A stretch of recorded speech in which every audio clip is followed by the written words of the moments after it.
ગાંધીનગર સ્વર્ણિમ સંકુલ 2 ખાતે આજે રાજ્યકક્ષાના મંત્રી તરીકે ડોક્ટર મનીષાબેન વકીલે ચાર્જ સંભાળ્યો. લાભપાંચમના દિવસે ગાંધીનગર સ્વર્ણિમ સંકુલ 1 ખાતે તેઓએ મહિલા અને બાળ કલ્યાણનો સ્વતંત્ર હવાલો, સામાજિક ન્યાય અને અધિકારિતાની રાજ્યકક્ષાની જવાબદારી તેઓને સોંપવામાં આવી છે. તેઓનો ચાર્જ આજે સંભાળ્યો હતો. મંત્રીના કાર્યાલય બહાર હર ઘર સ્વદેશી, ઘર ઘર સ્વદેશીની રંગોળી પણ બનાવવામાં આવી હતી. ડોક્ટર મનીષાબેન વકીલે દીકરીની પૂજા કરીને ચાર્જ સંભાળ્યો હતો. સાથે તેઓએ પોતાની પ્રતિક્રિયા પણ આપી હતી. આ ચાર્જ તેઓએ જે છે 26 ઓક્ટોબરના સવારે 10 વાગે સંભાળ્યો હતો.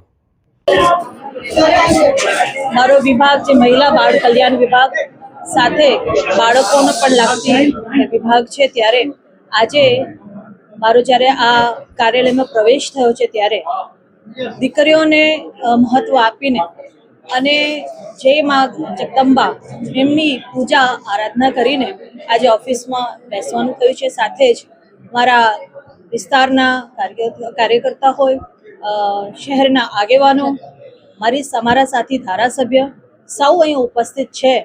ત્યારે એક સંકલ્પ એવો લઈશ કે જેવી રીતે માતાજીની આરતી કરી છે એક દીકરીના સ્વરૂપે, એવી જ રીતે આ રાજ્યની જેટલી બહેનો છે, લગભગ 50 થી 52% જ્યારે આપણા રાજ્યમાં બહેનો છે, તેમના ઉત્થાન માટે એ પગભર થાય, એ સક્ષમ થાય, શિક્ષિત થાય, એ રીતે એમની હું આ ડિપાર્ટમેન્ટ થકી સેવા કરીશ.